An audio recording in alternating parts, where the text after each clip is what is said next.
And imagine, she was a tax person, I'm a tax person. I mean, every day, at least 3-4 times a week, I would call my mother, and the first thing she would say to me is, "What are you working on? You know, oh, what interesting thing have you done today?" You know, and we would talk tax, and my dad would just say, "Talk to you, I love you, honey," and hang up the phone. You know, they'd both be on the phone at the beginning, but after about a minute and a half, my dad would hang up and just let us talk tax. My mom was really, really proud of her intelligence. She was the only one of her sisters who got a 4-year degree. You know, she had a business degree, and my grandmother never understood why she just didn't want to get married and stay home.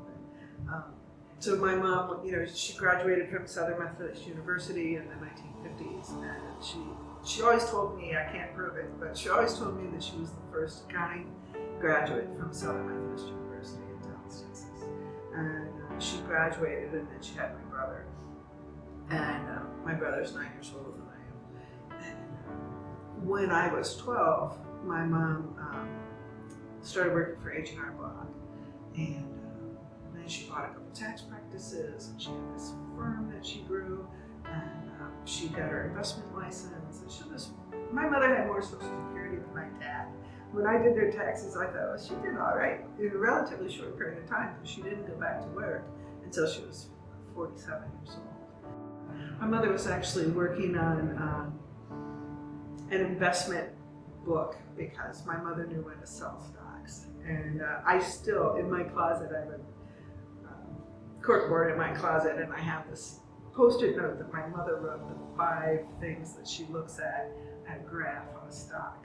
Because my mother knew when to sell. Lots of people know when to buy, but very few people know when to sell. And, so when she got into her early 80s, it was noticeable to me that she was starting to get a little confused by things, and seemed just a little more confused. And so I actually offered to take some of this investment stuff off of her shoulders and moved it to someone that I trust. And then at that time, my mother did the same for her portfolio and my dad's and my siblings. And I think that was the first bit of slowing down. And I noticed that she did.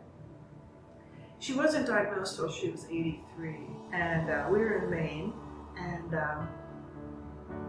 she left a pot of oatmeal on the stove, made the entire can of oatmeal, must have been, I don't know, 50 servings of oatmeal in this can, made the entire can, put it on the stove, and left it. And that was our first kind of indication that something was awry. My mother never would have done something like that. And then later in December, she was formally diagnosed. So it was really hard to, it was really hard to have her diagnosed. It was just really hard to see this very capable, intelligent woman and have that all slip away. My mother's Alzheimer's actually affected her communication skills most quickly, frankly. In November of 2014, I used to drive to Ohio at least once every 6 weeks, and my mother knew who I was. I remember she gave me a hug and she said hi, and I could see it in her face. She couldn't communicate to me. She couldn't really talk. I really couldn't. I didn't know since she said hello to me, but I knew she knew who I was. I went home in January, and there was no recognition. I mean, just like that, she was gone, and she really couldn't talk at all.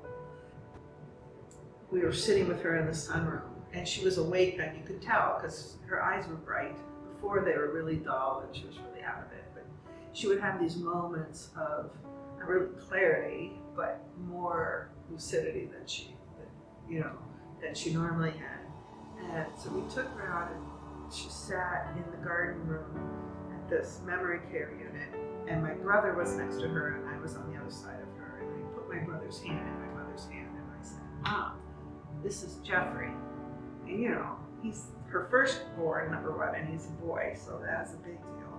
And so anyway, I said, Mom, this is Jeffrey. And she looked at Jeff and she said, I love you. That was the last thing I ever heard my mother say.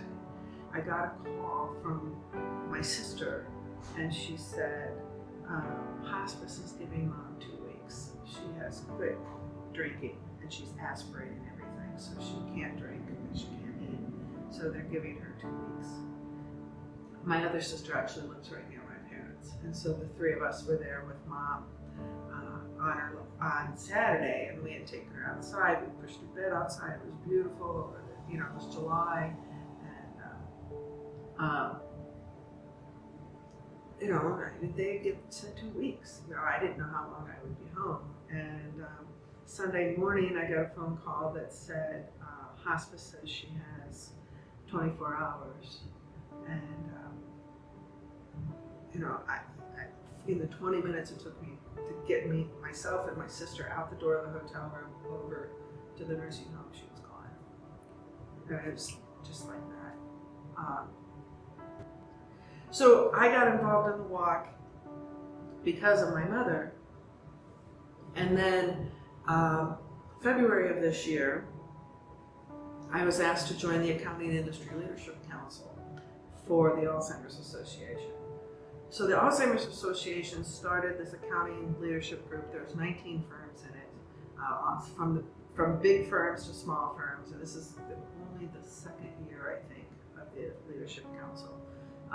And all of us participate in the walk.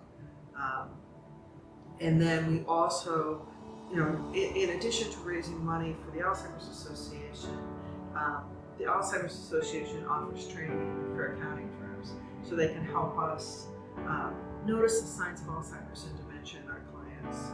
Let me just say this. I really hope you think about joining us on the walk. Don't be intimidated about showing up and where do I go and how's it going to go. And you know, it's just a walk. It's just 2.5 miles, you know. And if your car breaks down, you can walk around your neighborhood. It doesn't matter, right?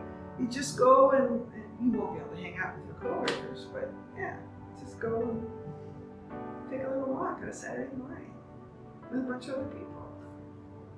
But they say 1 in 3 seniors, 1 in 3 seniors. So you take the firm of Hawkins Ash, you know, a third of us are going to be facing Alzheimer's or dementia in our adult life. Well, that's not a very uplifting thought, right?